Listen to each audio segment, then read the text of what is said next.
What's up YouTube? I'm Joe, you're watching Ink&Iron, and I'm going to be doing a wood carving / whittling video today.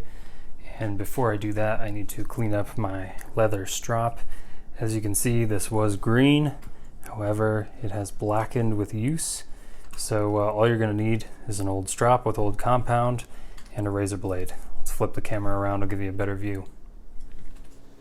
Okay, so this is a garbage can because we are going to scrape the current compound into the trash, and I believe there's probably enough underlying that I can sharpen up all my wood carving knives without having to load up any more. What is that crinkling?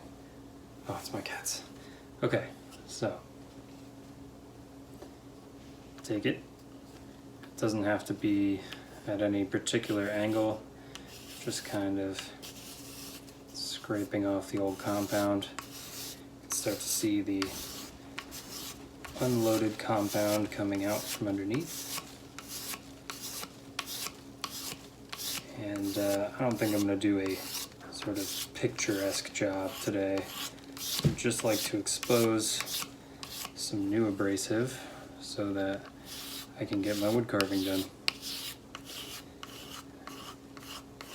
And if you're going to watch that whittling video, I would appreciate it.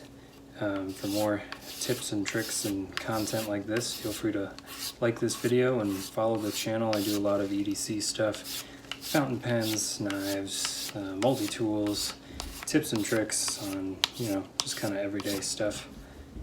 And especially if you're handy, crafty sort of person like I am, you should get some mileage out of my channel.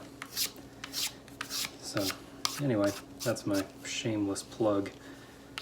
And I think this is pretty much going to do it because these dents, well, I know these are dents, so this is like unevenness in the leather, which the razor blade will not be able to do anything about. So I'm just going to hit these corners just to make sure I have some fresh compound there in case I have. I don't think I have any recurves to strop, but I don't exactly remember. I haven't opened up my old carving knives in a while.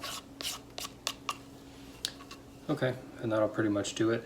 If you wanted to add more compound, you could rub a little bit of Vaseline on here, like petroleum jelly. Just rub that into the surface and then rub on your new compound. But there you have it. It's clean as it needs to be, and you can obviously see if you put a little more elbow grease in, you can make it perfect, but I don't need that today. Alright, thank you for joining me. I've been Joe, you've been watching Ink&Iron, and I'll catch you on my next video. Bye.